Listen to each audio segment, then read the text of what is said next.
Dans l'épisode de Demain nous appartient du vendredi 22 octobre 2021, Charlie, Clémence Lassalas, se confie à Gabrielle, Martin Mille. Elle trouve les Moreno très bizarres depuis leur retour de vacances et décide de mener son enquête. De leur côté, Sylvain, Arnaud Henriette, et Christelle, Ariane Séguillon, font leurs emplettes chez un grossiste de luxe, Caviar, Omar. Ils décident de se préparer un festin pour le 10 mai. Dans la soirée, Charlie rentre plus tôt que prévu et les surprend en train de se remplir la panse. Au pied du mur, les Moreno lui avouent qu'ils ont gagné 9 millions d'euros au loto mais lui demandent de rester discrète. Ravi, Charlie leur propose de déménager. Sylvain est récalcitrant, mais Christelle n'est pas qu'au Spoon. Anna, Maud Baker, se confie à Flore, Anne Caillon. Elle culpabilise d'avoir embrassé Jim, Nicolas Bézin, la veille et décide de ne plus le revoir.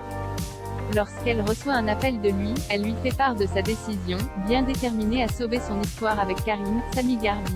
Plus tard, la jeune femme retrouve Marianne, Luce Mouchel, au Spoon. Les deux femmes s'inquiètent de ne pas avoir de nouvelles de Chloé et redoutent ce qui pourrait arriver à Judith. Au même moment, Karim décide de faire une surprise à Anna et débarque à l'hôpital. Christelle, Ariane Séguillon, lui annonce que la psychologue a quitté son poste depuis plusieurs heures, ce qui n'est pas sans inquiéter Karim. Persuadé qu'Anna le trompe, le policier la confronte dès son retour. Anna affirme qu'elle était au Spoon avec sa mère, mais Karim ne lui fait pas confiance. Il appelle Marianne pour confirmer la version d'Anna, ce qui met cette dernière hors d'elle. Lassée du comportement de Karim, elle retrouve Jim et l'embrasse en public.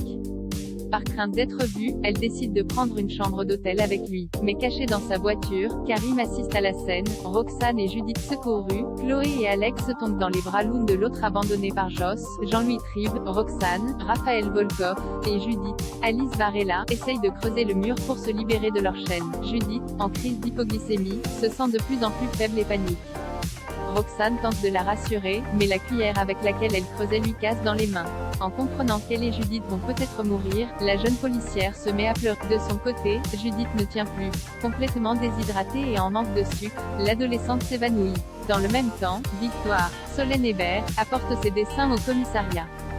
Sur l'une d'eux, Chloé, Ingrid Chauvin, reconnaît un vieux chêne vert foudroyé que l'une de ses élèves avait photographié lors d'une récente sortie scolaire en terrain de chasse. Tandis que Nordine contacte le lycée Paul Valéry pour retrouver le lieu de la sortie scolaire, Georges, Mayel El Ajaoui, et Sarah, Camille Genot, recensent tous les pavillons de chasse de la région. Ils découvrent alors qu'il en existe plus de 200, ce qui met Sarah dans tous ses états. Mais au même moment, Nordine retrouve l'endroit où Chloé avait emmené sa classe, Colombières-sur-Orge. Grâce à cette information, Georges et Sarah retrouvent le vieux chêne vert photographié et identifient le cabanon où Roxane et Judith sont tenues en otage. Très inquiet pour Judith, Alex, Alexandre Brasseur, et Chloé suivent les policiers jusqu'au cabanon de Joss. Heureusement, les secours arrivent à temps pour sauver Judith, en coma diabétique, et Sarah retrouve enfin Roxane, qui fond en larmes dans ses puits. Une fois transférée à l'hôpital, Judith finit par se réveiller.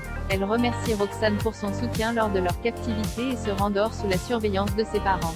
Rassurés, Chloé et Alex s'avouent mutuellement qu'ils n'auraient pu survivre à ce cauchemar l'une sans l'autre. Alex s'apprête à partir, mais Chloé le retient. L'ostréiculteur comprend les signaux de son ex et la conduit dans une chambre d'hôpital déserte, où le couple partage un moment intime.